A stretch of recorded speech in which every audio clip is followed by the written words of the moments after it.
What's happening? Which door are you looking at, mate? Why would you go to that door? That door doesn't work, mate. Well, then what do you need a board for? You got a board right there. Remember this one? No. Going back a few years. Craziest. 1997 this board was made.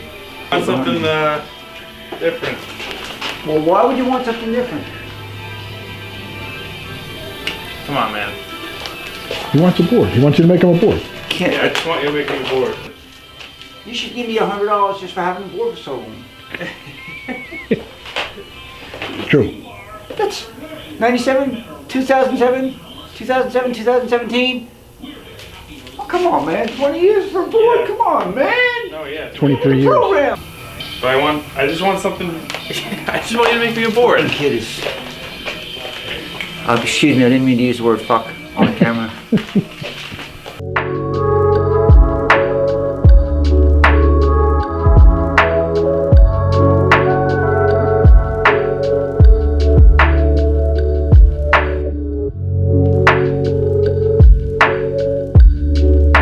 So, how does it feel to be the godfather of shaping online? I don't know about that being true or not, but I've always been free to do my own thing. You know, when I started Phoenix, we could do whatever we wanted. We were very innovative as far as, actually, you know, Phoenix started because when Bungers burned down in 1989, we figured Phoenix rising from the ashes, you know, like the Phoenix, like the legend of the Phoenix, the Egyptian legend. And we lasted probably for 20 years, me and Brad Steiner. Brad was my partner. And he did a lot of the sandy color work. We had Ed Fowler's glassing. Oh, he's a defector now. Don't print that.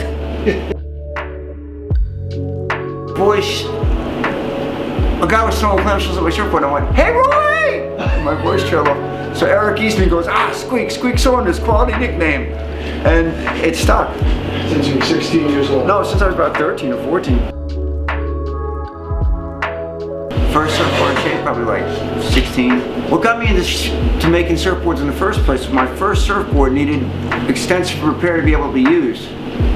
My father had been building duck boats with his boys on the weekends. They built gunning skiffs, you know, a 16-foot boat, plywood, glass over. So my first board was beat up to like you read about. And I had to fix it before I could use it. So the first year I was involved with fiberglass was fixing my first surfboard.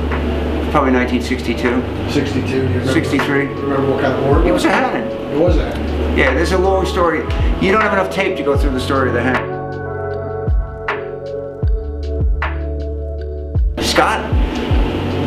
Scott's an unusual case. He does his own thing. He lives in California now. He lives in near Carlsbad. He still makes boards. He makes a lot of boards. He calls them free spirit now. Scott's a unique individual. He just does his own thing. He doesn't listen to what anybody else says. You know, he just goes on his own. I pride myself on being able to do the full spectrum of surfboards. You know, short, long, medium, extra long, guns, beach breaks. Resurgence? Yeah, I mean, it never stopped. No, it never stopped. Never stopped. It's definitely It's all bigger. up here, brother. It's all up here. You know, I have a stack of templates. I wouldn't bring all my templates in here because they'd only get destroyed. But I have a stack of templates like this that go back. You know, if I saw a board over the years that I really liked, like for instance the Hanson 50/50, I have a template that I use that I passed on to a few other guys. Bob Tagner's a home shaper who he loves the 50/50 template. I gave him an exact copy of my 50/50 template. Bob and I go way back. Dennis Farrell from Rockways made a lot of surfboards that we glassed when we were in Phoenix. Bob, we glassed a lot of boards for Bob when he had in the Phoenix factory when we were in Deer Park.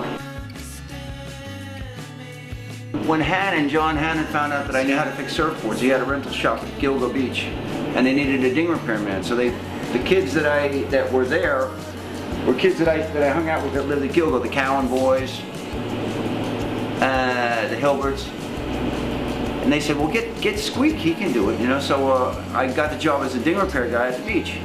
So then from there I went over to Hannon's factory, which was probably 1965, 66, and I learned how to make surfboards. The future of surfing's going to stay strong. Now the Kelly Slater came up with a perfect wave. It breaks for 300, I think it's 300 yards long. It's the same every time. Whatever height you want. There's a ad in it for a sandal ad with Jerry Lopez riding like maybe a shoulder to head high wave left. It's flawless. And you know, he's just standing there like this and just getting barreled, you know. I mean, so now with the advent of the wave pool, I mean the real wave pool, they've perfected it now. They made it so you can get a perfect wave every time, as long as you want. My nephew him and his buddies used to rent the wave pool down at Disney World for the night, and I forget the price of what it was. It was expensive. It was like $10 a wave or something like that, you know. But that was good. But this is really flawless, perfect surf. You know, they've worked on it and they've gotten it down to where they can make the wave perfect. You know, so I think that's going to really. You know, I'm 68 years old, so it's probably not going to affect me too much. But you know, how much longer do I have? You know, I'm in fairly good shape, as you can see.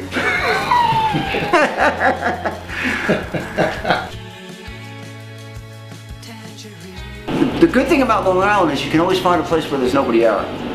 You know, I mean, there's places where you can hide where you don't have to go in with the full spectrum of the crowd. You know, I mean, the places that I'm not going to mention any names, you know them as well as I do, where people coagulate, truck stop. That's a well-known spot. Other spots where people go. And now with the advent of the phone, people take a picture of the surf, they call it buddy, and it's on the internet within seconds. Mm-hmm. You know, so you can't really hide from anybody. You can't get there and know that the waves are good and just, you know, be there. Maybe you'll be there for 5 or 10 minutes and then one guy comes down with his phone, takes a picture, and then it's the end of the show, you know. My ideal beach day? Nobody out, 80 degrees, sunny. You know, I'm old now, so maybe shoulder to head high, easy paddle out, channel. Or, you know, there's great places. If I hit the lottery, I'm going to go to Waikiki. That's the first place I'm going to go and surf Waikiki because it's such a great wave. It just rolls and go down the line, you know. Well, I don't know. I like Boca Barranca in Costa Rica. It's a long left. It's forgiving. It doesn't kill you when it breaks on you, and you can ride it big. And it's just a really long ride. I don't like to paddle back out, but I mean, it's a long paddle. Do you still have a fascination with kneeboards? Kneeboards? I've always liked kneeboards, but kneeboarding, you can surf small waves and you can get barrel. And you can do everything else you can do on a stand-up board, but you can get barrel. Yeah, I like kneeboards. You're talking about the blunt, right? I was thinking about it last night. I should have named it the Little Tug because it looks like a little tugboat. God bless you. Can you edit that out? No, I haven't followed Balaram Stock. I mean, I respect him. I hope he can make some money doing it, but it's kind of a tough way to make money. But you know, he's an East Coast surfer. Balaram Stock's okay, and then the other guy, what's his name? Scootin, big wave rider, good big wave rider. I don't know the guys personally, but what you see in the pros now, you're like John and the Brazilian guys, the stuff they're doing, they're acrobats, man. They're crazy, man. You know, I mean, John, what's the guy's name? I'm trying to think of the guy's name. He's a Brazilian guy, small, dark hair. Gabriel Medina. Yeah, Gabriel Medina. He jumps out of the water, does a 360 in the air and lands it and goes on and does another one down the line. John's the same way. Yeah. It's like Charlie Bernowich. I don't know if you ever heard of Charlie Bernowich. Charlie Bernowich is a guy that grew up in Long Beach, and he's a fabulous surfer. I mean, I used to judge contests, and I would have gave him a 10 if it wouldn't have been. It would have looked too bad if I gave him a 10, so I gave him a 9.5. But he just shredded this crummy wave to bits. I was like, whoa.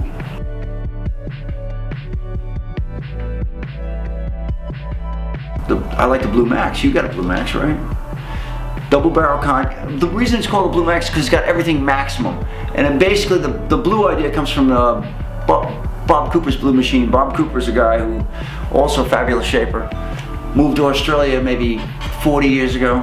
Still shapes down there now.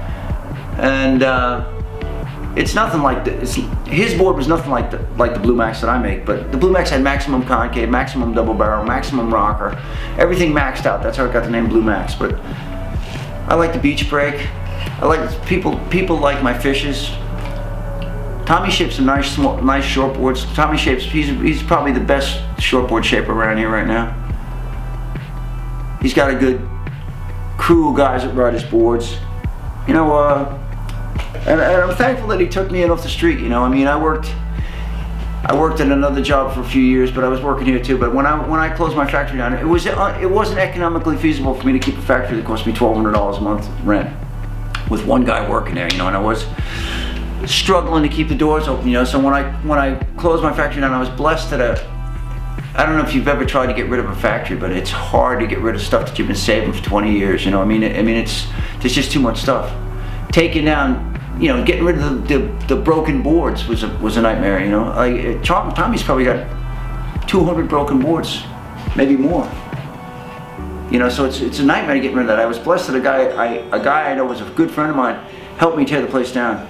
So when I got out of there, I came here and I worked for Tommy. It's like a full circle. You know, most of my time was spent working for Tommy's father, Charlie, 68 till 89 when the shop burned down. Charlie ruptured his Achilles tendon in playing volleyball. Not only did he rupture it, but he ruptured it and didn't stop playing volleyball all day. He played on a, you know, I'm hurt, but I can still play, you know.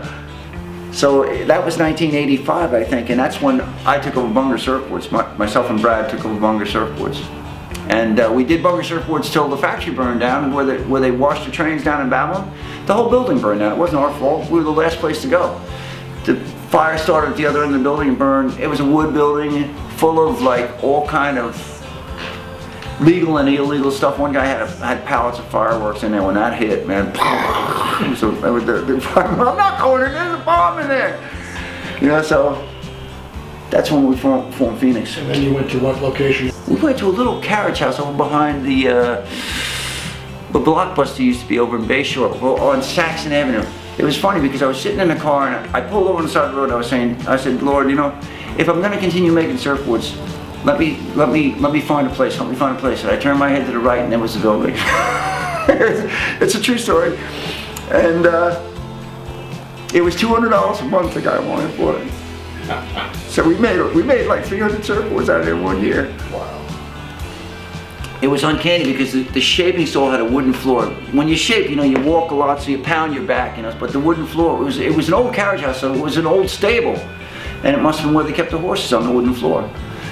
We had a good run there, man. We had a good crew. We had Mark Latta doing dings and polishing. We had Brad sanding and doing color work. We had Eddie glassing, and I was shaping.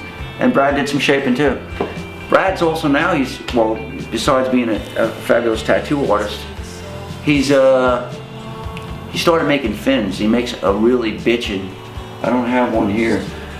He makes a really bitchin' fiberglass fin, you know. But that's another long story. I was drinking with this girl. It's been many years since I've had a drink, but I was drinking with this girl in a bar in Bayshore. And there was a tattoo parlor where a guy was friendly with the guy, right? So I said, you know, we're like diamonds in the rough. I go, we're like peas in a pod. She goes, no, we're like diamonds in the rough. So I went and got the double diamond tattooed on my arm, you know. She wasn't impressed. Just a good logo, man. It symbolizes rebirth, you know. And Brad developed it, you know, made it with the double diamond in the middle. That's my favorite logo. Burn, baby, burn is the shop. Burning the shop down, man. When we formed Phoenix, we didn't really make any money. We had a store that didn't make any money. We were there for a couple of years, and you